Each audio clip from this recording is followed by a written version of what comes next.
Oh hey, didn't see you there. My name's Joseph Moyer, and today I'm going to be showing you the very alive religion in bustling cities in Greece. What was that? Breaking news.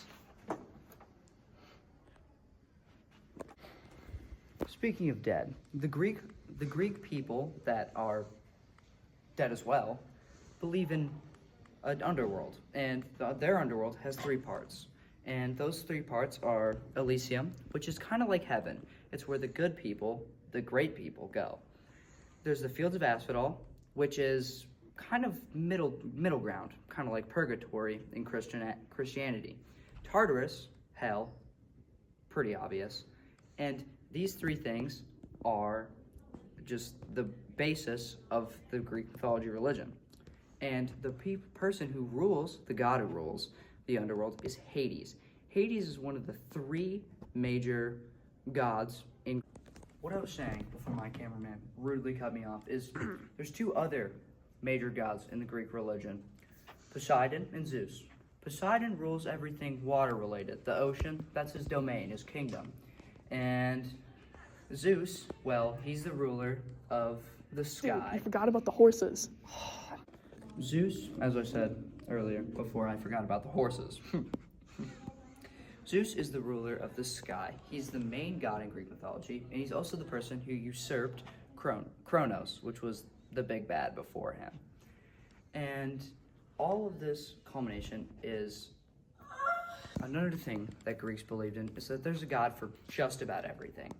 You have water, air, fire, campfires, just a bunch of mumbo jumbo. It's a lot of things and a lot of gods that are very unimportant.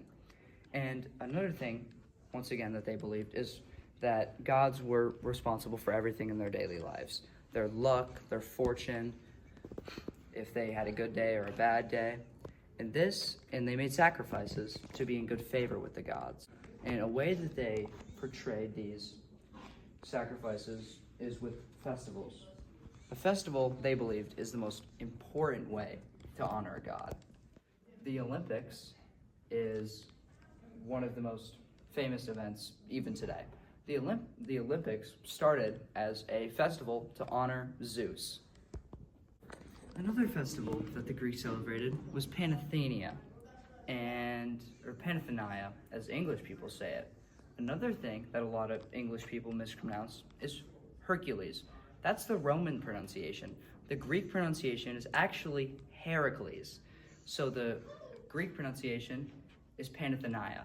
We say Panathenia.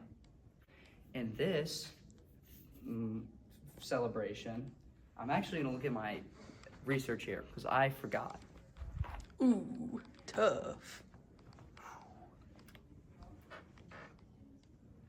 Panathenea is a celebration that celebrated in Athens, where they come together and they give heaps of offerings to the god Athena, who's the god of wisdom, and they believe is their one ruler, and they believe that she is the main god, it is Zeus. And they make a bunch of temples for her, and they make temples for Zeus as well, just not as many. Many other places in Greek mythology are very important to the Greeks, like Mount Olympus, where all the gods live and have meetings and other stuff like that. And there's also the Temple of Artemis and the statue of Zeus at Olympia. The last two are actually wonders of the world. They're not still standing, but they were pretty popular where they were. Something that surprised me when researching this is that the Greeks actually have no religious texts like the Bible, unlike Christianity. And they also, unlike Christianity, don't have one god. They have multiple gods, like we said before, how they have a god for pretty much everything. There are many wars throughout Greek mythology, some of the more notable ones being the Trojan Wars, which lasted from 1299 BC to 1100 BC. And there was also the Greco-Persian Wars, which happened from 492 BC to 449 BC.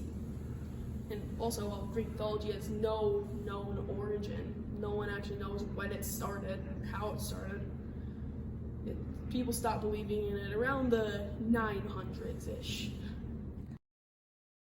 Before we continue, I would like to announce that I'm going to be now making a script reading counter. and every time Sam reads his script, I'm going to make a ding noise. Hinduism and Islam. Sikhs reject this theory and say that Sikhism grew out of inspiration from Guru Nanak and the 9 gurus who followed. Similar to Christianity, Sikhs believe in one God.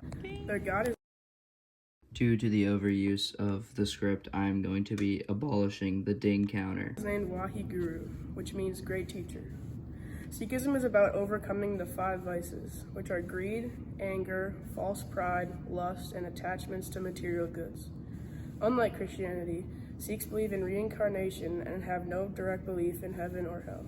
It is believed that the better life you lived, the better life you will have after reincarnation. Sikhism was founded by Guru Nanak in the Punjab, India, in the late 15th century. Sometimes Guru Nanak stressed that all people are equal, which is something I believe as well. From the mid-1500s to the late 1600s, Sikhism went through 10 gurus who all impacted the religion.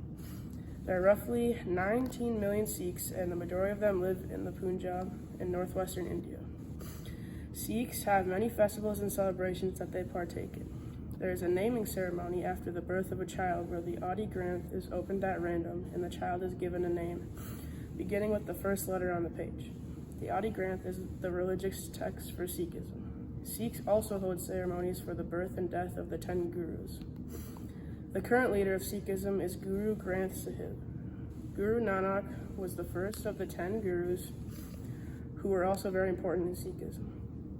Sikhs gather in gurdwaras for congregational worship, just like how I go to church on Wednesdays. The Harmandir Sahib, also known as the Golden Temple, is one of the most important gurdwaras to Sikhs. The 5 Talks are 5 temples scattered around India that are seats of authority. This information showed me that Sikhism and Christianity have a lot of similarities. It also changed my perspective on Sikhism by showing how teachings from Sikhism are found in my daily life.